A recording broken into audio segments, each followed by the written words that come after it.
Elle s'est fait connaître grâce à sa brillante carrière dans les médias au travers de différentes émissions sur Canal+ Afrique, TV5 Monde. Mesdames et messieurs, nous avons le plaisir et le privilège de recevoir Paola Audrey Dengue.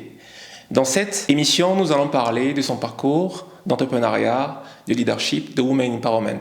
Vous êtes sur Wonder Show, la chaîne sur laquelle nous mettons en avant des personnes qui ont un beau parcours, de belles histoires à raconter. On se donne rendez-vous juste après le générique. À tout de suite.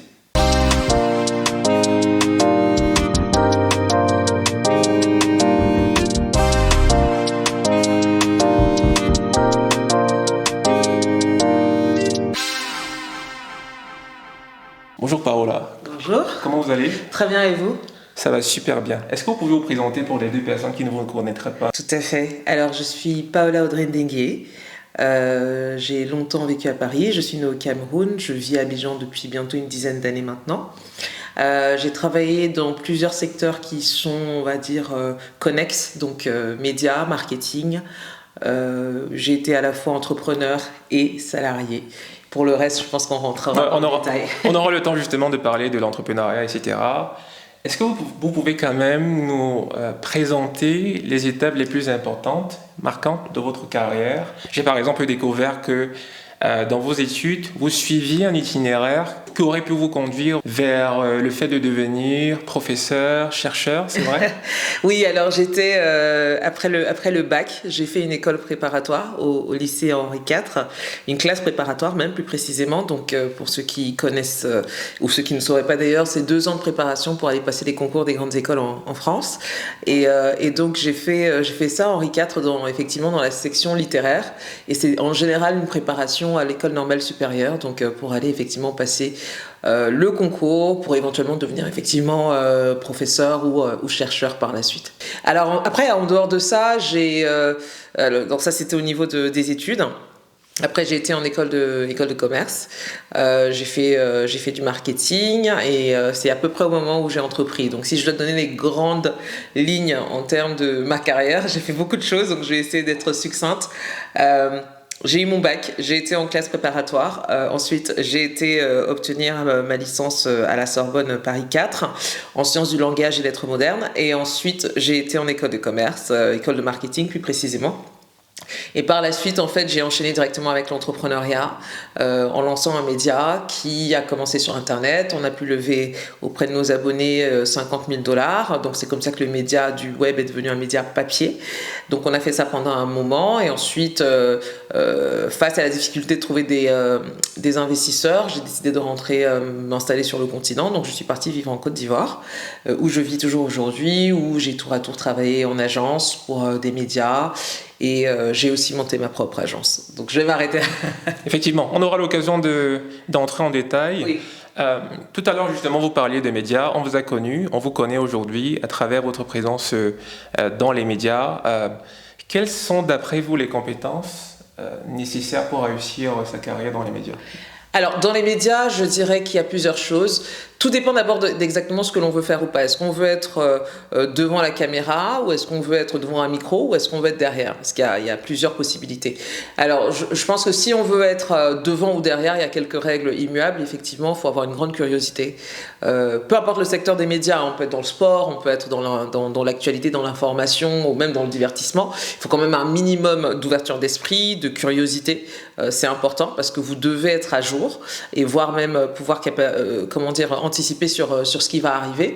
Vous devez aussi avoir la capacité de vous adapter très facilement, surtout à l'heure actuelle, où là on a vraiment les médias qui aujourd'hui sont en train d'évoluer de manière permanente à chaque fois qu'il y a une nouvelle révolution technologique. Donc il faut aussi être disposé à s'adapter, à savoir adapter un contenu, ça c'est très important, et du coup être polyvalent aussi. Je pense que c'est très très important de nos jours. Maintenant, si vous êtes devant la caméra, je dirais qu'il y a quand même quelques qualités essentielles.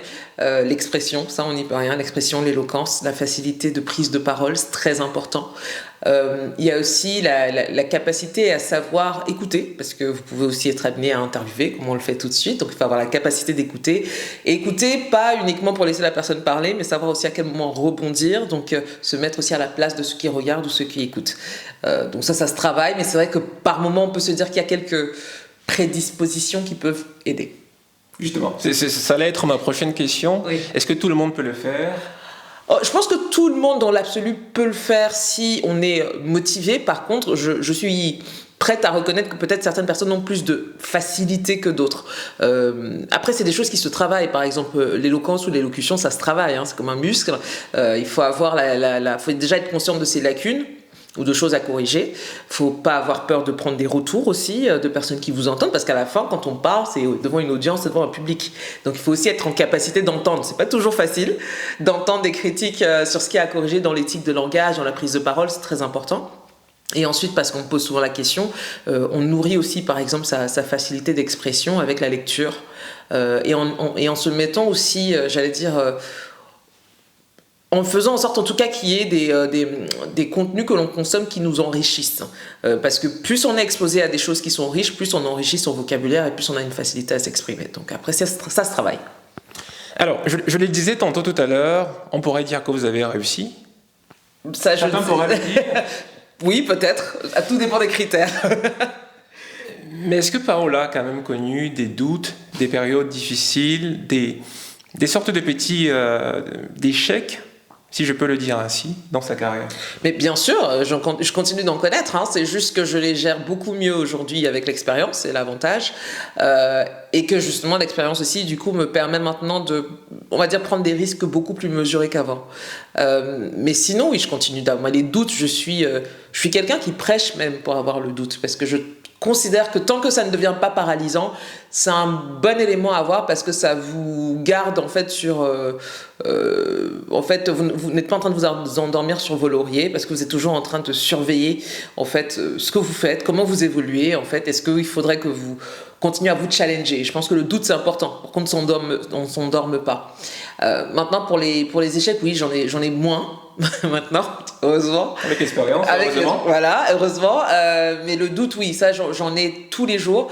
Je pense que maintenant je suis peut-être plutôt à une étape où je ne laisse plus le doute m'empêcher d'agir. Avant, je l'ai parfois peut-être un peu trop laissé me stopper, me freiner. Maintenant, c'est un peu différent. J'ai un peu plus de distance maintenant. Et ce doute-là, c'était dans des prises de décision sur des choix de carrière. Est-ce que c'était avant de prendre, par exemple, la parole devant la caméra? Oui, énormément. Il y avait le doute, effectivement, c'est pour ça que c'est assez drôle pour moi maintenant de parfois me voir parler devant une caméra, parce que je me rappelle encore à l'époque où moi je voulais uniquement être productrice, parce que je considérais que je ne pouvais pas me tenir devant une caméra pour m'exprimer. Donc c'est très drôle aujourd'hui avec le recul. Donc ça prouve encore une fois que souvent ce qu'on veut réaliser, c'est vraiment, comme on dit, derrière le mur de la peur en fait. Mais il faut le dépasser, ce mur de la peur là. Il peut être très impressionnant et très intimidant aussi. Donc oui, il y a eu ce doute là, il y a eu le doute sur des choix de carrière. Mais encore une fois, je pense qu'aujourd'hui j'ai pas de regrets, parce que je me dis toujours que j'ai pris ces décisions-là de surpasser le doute, parce que je savais que j'en tirais quelque chose.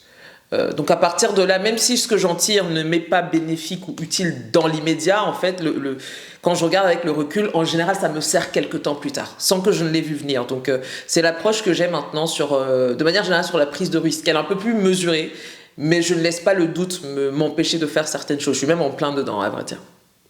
Impossible de progresser en restant dans sa zone de confort, on pourrait le dire ainsi. C'est complètement ça, et c'est ma ligne de conduite en particulier en 2023, puisque j'essaie toujours de prendre un peu des espèces de lignes directrices pour chaque année. Mais clairement, cette année, je me suis dit non, il ne faut pas que je m'endorme sur mes lauriers, il ne faut pas que je reste dans ma zone de confort, parce que je sais que je n'excelle que quand je ne suis pas complètement confortable. Si on parle de moments mémorables, est-ce que vous pouvez nous en donner quelques-uns?